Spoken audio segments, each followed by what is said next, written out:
Hello friends, आज हम बात करेंगे इस वीडियो में कि जो भी आपकी कार इंश्योरेंस या व्हीकल इंश्योरेंस पॉलिसी है उसको किस तरह से रीड करें और क्या क्या मेन चीज़ उसमें आपको देखनी है जिससे कि आपको बाद में प्रॉब्लम ना हो और आपकी क्लेम में कोई भी दिक्कत ना आए। तो सबसे पहले जो भी आपकी इंश्योरेंस पॉलिसी होती है उसमें इस तरह का आपको एक कवरिंग लेटर देखने को मिल जाता है। सबसे पहले यहाँ पर आपको आपका नाम होता है, ये नाम आपका मैच होना चाहिए जो भी आपके केवाईसी डॉक्यूमेंट है यानी कि पैन आधार है। फिर यहाँ पर आपका पॉलिसी नंबर होता है, वो आपको यहाँ वेरीफाई कर लेना है। इसके बाद जो भी प्रपोजर है यानी कि जिसने प्रीमियम पे किया उसकी डिटेल होती है, एक आपकी डिटेल होगी यहाँ पर। फिर आपका जो भी एड्रेस है वो यहाँ पर आपको मैच कर लेना है। इसके बाद आपका मोबाइल नंबर और यहाँ पर आपका ईमेल आईडी आ जाता है, तो ये आपको ढंग से देख लेना है। इसके बाद आपकी व्हीकल की डिटेल आती है, तो उसमें सबसे पहले आपको नंबर चेक करना है कि जो गाड़ी का नंबर है वो सही से मेंशन है पॉलिसी में, और किस मंथ और ईयर का रजिस्ट्रेशन है ये भी कम्प्लीटली आपको चेक कर लेना है, आपकी आरसी बुक से मैच करना है। इसके बाद व्हीकल मेकर कौन है, मारुति है, और जो मॉडल है वो स्विफ्ट डिज़ायर है, और उसका सब टाइप क्या है, ZXi उसका वर्जन है। और यहाँ पर ये भी सबसे इम्पोर्टेंट है कि जो भी आपका सीसी है, कितने सीसी की आपकी जो गाड़ी है वो यहाँ पर मेंशन होना चाहिए क्लियर कट, और ये आपका आरसी से मैचिंग होना चाहिए, जो आरसी पे लिखा है वो यहाँ पर होना चाहिए। और फ्यूल टाइप पेट्रोल डीजल क्या है, यहाँ पर हमारा पेट्रोल है तो पेट्रोल मेंशन है, जो कि ठीक है। यहाँ पर गलती से अगर सीएनजी मेंशन हो जाता है तो उस केस में आपको क्लेम में दिक्कत आ सकती है। फिर ईयर ऑफ मैन्युफैक्चरिंग 2016 है, और सीटिंग कैपेसिटी कितनी है वो 5 है। आप अलग से कोई एक एक्स्ट्रा सीट लगा लेते हैं और अगर वो आपकी आरसी में मेंशन नहीं है तो उस केस में आपको कंपनी क्लेम नहीं देगी, अगर कंपनी को ये लगता है कि आपने कोई एक्स्ट्रा सीट लगाई है। और उसके बाद सबसे इंपॉर्टेंट है यहाँ पे इंजन नंबर। इंजन नंबर के आपके 5 या 6 डिजिट यहाँ पर पॉलिसी में लेते हैं लास्ट के, वो आपको थोरोली चेक कर लेने हैं। उसके बाद चेसिस नंबर, ये भी बहुत इंपॉर्टेंट है। यहाँ पर जो भी आपका चेसिस नंबर है उसके 5 या 6 डिजिट यहाँ पर लास्ट के आपको मिलते हैं, वो यहाँ पर आपको टैली कर लेने हैं। फिर आपका जो व्हीकल इंश्योर्ड वैल्यू है यानी कि इंश्योर्ड डिक्लेयर्ड वैल्यू वो कितनी है, यानी कि अगर कल के दिन ये गाड़ी पूरी तरह से आपकी एक्सीडेंट में क्रैश हो जाती है तो उस केस में आपको मैक्सिमम कितना क्लेम आपको कंपनी देगी, उसको हम बोलते हैं IDV, insured declared value.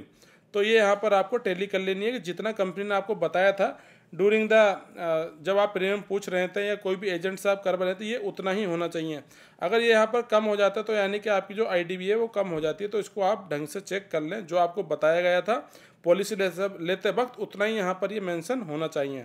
Electrical accessories का अगर कोई इंश्योरेंस ले तो वहाँ पर आपकी डिटेल आ जाती है जैसे की होती है। इसके बाद नॉन इलेक्ट्रिकल एसेसरीज की अगर जो डिक्लेयर करते हैं वो यहाँ पर वैल्यू है, तो हमारे केस में तो हमने की नहीं है। देन जो मैं बता रहा था आपको CNG LPG यूनिट अगर एक्स्ट्रा फिटेड है तो उसका भी यहाँ पे अलग से IDV होता है। तो इन सबको जोड़ने के बाद, इन सबको जब जोड़ते हैं तो ये आपकी फाइनल वैल्यू यहाँ पर आती है, तो इसको आपको टैली कर लेना है। हमारे में ये कोई से भी 3 आइटम नहीं है, तो हमारी जो ये वैल्यू होगी वो यहाँ पर ये भी वैल्यू होनी चाहिए। अब इसके बाद क्या क्या कवरेज आपने ऑप्ट किए थे, क्या क्या आपने यहाँ पर कवरेज लिए थे, तो जो आपकी पॉलिसी की पीरियड रहेगा वो रहेगा आपका 16 फरवरी 2025 से लेकर 15 फरवरी मिडनाइट तक। तो यहाँ पर आप देख लें जो आपकी डेट में प्रीमियम दिया उस हिसाब से ये पॉलिसी इंश्योरेंस आपको 1 साल के लिए होना चाहिए। कंपलसरी डिडक्शन यहाँ पर 1000 रुपये है, यानी कि अगर आपका कोई भी क्लेम आता है, मान लीजिए 2000 रुपये का क्लेम आया तो उसमें से 1000 रुपये आप देंगे और कंपनी बाद में 1000 रुपये आपको क्लेम देगी, यानी कि ये कंपलसरी डिडक्शन है, ये आपको डिडक्शन होना ही है, चाहे आपका क्लेम छोटा हो चाहे बड़ा हो। इलेक्ट्रिकल एसेसरीज हमने यहाँ पर कुछ नहीं लिया है, नॉन इलेक्ट्रिकल का भी कुछ नहीं लिया है। वॉलेंट्री एक्सेस ऑप्टेड, वॉलेंट्री जो भी आपका है कि आप चाहे तो ज़्यादा डिडक्शन कर सकते हैं, तो उस केस में जो कंपनी आपका इंश्योरेंस प्रीमियम कम कर देती है। फिर यहाँ पे personal accident cover opted for owner driver, yes, जो हमारा खुद का एक टर्म प्लान चल रहा है तो हमने यहाँ पर इसको अलग से नहीं लिया है, ये हमारा ऑलरेडी चल रहा है तो हमें लेने की ज़रूरत नहीं है। इसके बाद एनी एडिशनल कंपल्सरी डिडक्शन हो तो उसकी डिटेल यहाँ पर दी गई है, और जियोग्राफिकल एरिया यहाँ पर ऑप्टेड है, कोई डिटेल है जहाँ पर स्पेशल कोई जियोग्राफिक एरिया है तो उसकी डिटेल यहाँ पर देनी है, वो हमने नहीं दी है, ज़रूरत नहीं है हमारे केस में। और बाकी छोटी छोटी चीज़ें यहाँ पर आपको चेक कर लेनी है। और सबसे इम्पोर्टेंट है इसमें जो भी आपके पैसेंजर व्हीकल है उसमें जो पैसेंजर हैं उनका पर्सनल एक्सीडेंट इंश्योरेंस आपने ऑप्ट किया है या नहीं, यस किया है, और उसमें 1 लाख रुपए है, यानी कि जो पैसेंजर बैठे हुए हैं उनको अगर कुछ होता है तो उनका भी 1 लाख तक का इंश्योरेंस यहाँ पर आपको पर पर्सन कंपनी यहाँ पर देगी, तो वो हमने ऑप्ट किया था। इस तरह से जो भी टोटल है आपका वो यहाँ पर आपको मैच करना है। देन प्री एग्जिस्टिंग डैमेज अगर कोई व्हीकल में है या नहीं, यानी कि पहले से कोई व्हीकल में आपके डैमेज था या नहीं, वो आपको डिक्लेयर करना है। हमारा उसमें नहीं है तो हमने नहीं किया है। और इसके बाद प्रीमियम लायबिलिटी कुछ अगर है जिस पर आपने एग्री किया है, वो यहाँ पर आपको डिटेल देनी है। इसके बाद पीयूसी सर्टिफिकेट जो वैलिड है उसकी डिटेल यहाँ पर आपको डलवा देनी है। और फिटनेस सर्टिफिकेट उस केस में होता है जो कमर्शियल व्हीकल होता है, उस केस में ज़रूरत पड़ती है, जैसे ट्रक या बस। तो इसमें ज़रूरत नहीं है क्योंकि ये पर्सनल व्हीकल है। इसके बाद तो जो भी आपकी डिटेल है यहाँ पर, इंश्योरेंस प्रोवाइडर कौन है, यहाँ पर Bajaj Allianz general insurance company है, उसकी डिटेल यहाँ पर होनी चाहिए। इसके बाद जो आपकी प्रीवियस पॉलिसी थी उसकी डिटेल भी यहाँ पर आती है, जिसके बेसिस पे आपको नो क्लेम बोनस यहाँ पर मिल जाता है। तो वो पॉलिसी यहाँ पर ठीक से मेंशन होनी चाहिए, तभी आपका नो क्लेम बोनस यहाँ पर कैरी ओवर होगा। जो प्रीवियस पॉलिसी एक्सपायरी डेट उसकी यहाँ पर मेंशन होती है। इसके बाद एड ऑन कवर आपने कुछ लिया है तो वो यहाँ पर मेंशन कर दिया जाता है, जैसे कि हमने यहाँ पर प्लान नेम 24/7 स्पोर्ट असिस्टेंट और एक्सीडेंटल मेडिकल एक्सपेंसेस। तो यहाँ पे जो हमारा 1 लाख का एक्सीडेंटल मेडिकल इंश्योरेंस हमने लिया है तो उसकी डिटेल यहाँ पर है, और जो स्पोर्ट असिस्टेंट है उसकी डिटेल यहाँ पर है। तो जो भी आप एड ऑन लेते हैं तो वो यहाँ पर आपको चेक कर लेने हैं कि वो एड ऑन पॉलिसी में आपके हैं या नहीं, क्योंकि तभी आपको उस पॉलिसी के एड ऑन का बेनिफिट मिलेगा। वो भली भांति आपकी पॉलिसी में मेंशन होने चाहिए। उसके बाद इनका toll free number, email ID, website होती है। कभी भी क्लेम में रिलेटेड आपको प्रॉब्लम है या पॉलिसी रिलेटेड है तो यहाँ पर आप कांटेक्ट कर सकते हैं, उसकी डिटेल यहाँ पर दी गई होती है। इसके बाद सर्टिफिकेट ऑफ इंश्योरेंस होता है। यहाँ पर आपका व्हीकल का डिटेल आपको टैली कर लेना है नंबर से, और कहाँ का रजिस्ट्रेशन है वो भी ढंग से कर लेना है टैली। इसके बाद इंजन नंबर, चेसिस नंबर वो हमने बताया ही है। फिर मॉडल आपका, सब टाइप, ईयर ऑफ मैन्युफैक्चरिंग और नो क्लेम बोनस, ये आप ज़रूर चेक कर लें। अगर पिछली पॉलिसी में आपने कोई भी क्लेम नहीं लिया है तो उस केस में काफ़ी अच्छा बोनस आपको मिलता है, जो कि हमें मिला है यहाँ पर 50%। तो ये आपको चेक कर लेना है। कितने सीसी की है वो यहाँ पर चेक कर लेना है। सीटिंग कैपेसिटी हम लोग को चेक कर लेनी है।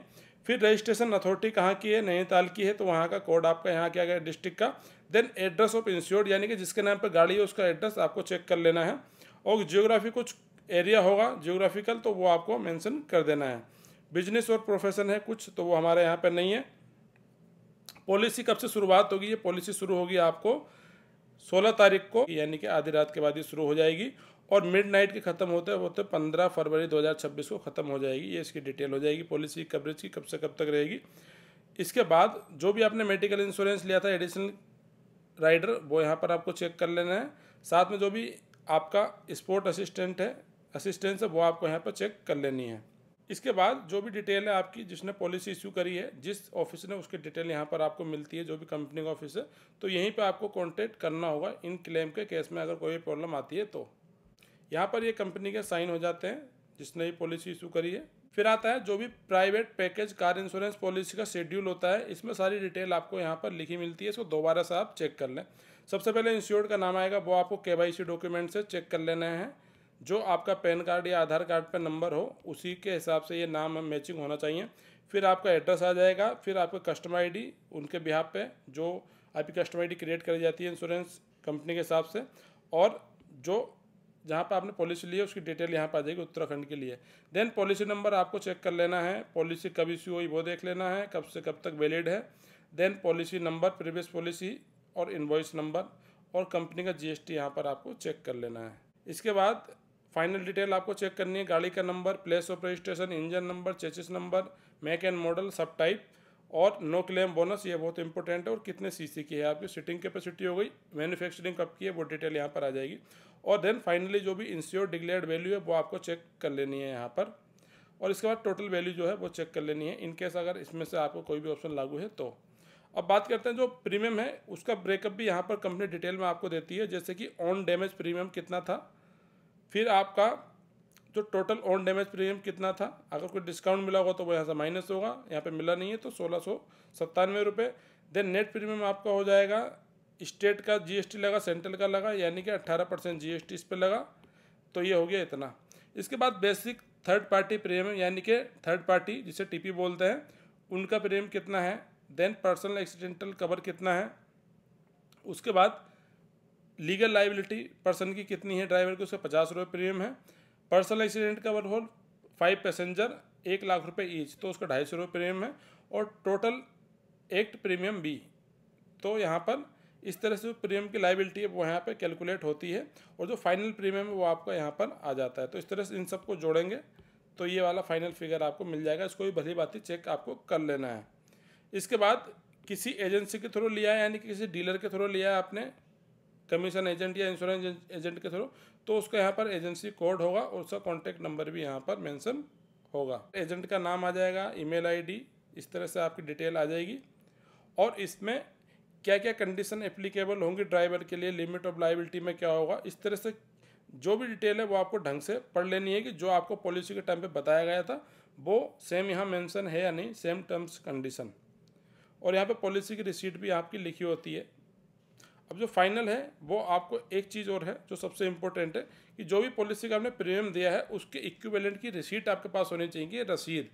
तो जो हमारी रसीद का नंबर है वो ये है, कब इशू हुई थी वो डिटेल यहाँ पर है, और किस चैनल के थ्रू हुई थी वो भी यहाँ पर है। आपने खुद से ली, डायरेक्ट लिया, किसी एजेंट के थ्रू ली, और प्रीमियम का जो पेमेंट है वो किस तरह से किया, हमने क्रेडिट कार्ड से किया था, उसका यहाँ पर इंस्ट्रूमेंट नंबर, इंस्ट्रूमेंट डेट और कितना अमाउंट किया था ये भी आप टैली कर लें। ये जो रसीद है आपकी ये आगे क्लेम के वक्त बहुत काम आती है। अगर आपका यही, अगर मान लीजिए आपका इंश्योरेंस होता हेल्थ के लिए, तो ये रसीद ही आपको दिखानी पड़ती है जब आप फाइनली छूट लेते हैं 80C के अंतर्गत, तो उस केस में आपको ज़रूरत पड़ती है। तो रिसीट भी बहुत ज़रूरी है। इस पूरी पॉलिसी को प्लस रिसीट को, शेड्यूल को आप प्रिंट करके अपनी कार में रखें, और साथ ही एक पॉलिसी सेम वो अपने मोबाइल में भी रखें सॉफ्ट कॉपी की फॉर्म में।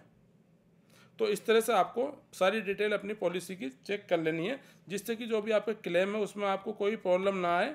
और जो भी ये पॉलिसी है आपकी, इसकी डिटेल आपकी वाहन पोर्टल पे भी शो होनी चाहिए। वाहन पोर्टल पर जब आप व्हीकल का डिटेल चेक करेंगे तो उस केस में आपकी व्हीकल की डिटेल आती है, और जो इंश्योरेंस है उसकी भी वैलिडिटी यहाँ पर आती है। तो वहाँ पर भी ज़रूर आप चेक कर लें, यहाँ पर इंश्योरेंस यस होना चाहिए और कब तक वैलिड है वो होना चाहिए। ये चीज़ बहुत ज़रूरी है, अदरवाइज़ क्लेम में आपको प्रॉब्लम आएगी। यानी कि जो भी आपकी पॉलिसी की डिटेल है वो वाहन पोर्टल पे अपडेट हो जानी चाहिए 1-2 दिन के अंदर। अगर नहीं होती है तो आप अपने जो भी इंश्योरेंस कंपनी है उसको कांटेक्ट करें, उसको अपडेट कराएं, जिससे कि आपको क्लेम में दिक्कत ना आए। अगर ये डिटेल आपकी वाहन पोर्टल पर अपडेट नहीं है तो कंपनी क्लेम देने में आपको प्रॉब्लम कर सकती है। इसको ज़रूर चेक कर लें। Friends, thanks for watching this video. अगर आपको ये वीडियो पसंद आए तो उसे लाइक करें, शेयर करें, साथ ही हमारे चैनल को सब्सक्राइब भी करें, और किस अन्य टॉपिक पर आप वीडियो चाहते हैं उसके बारे में हमें कमेंट बॉक्स में आप बता सकते हैं।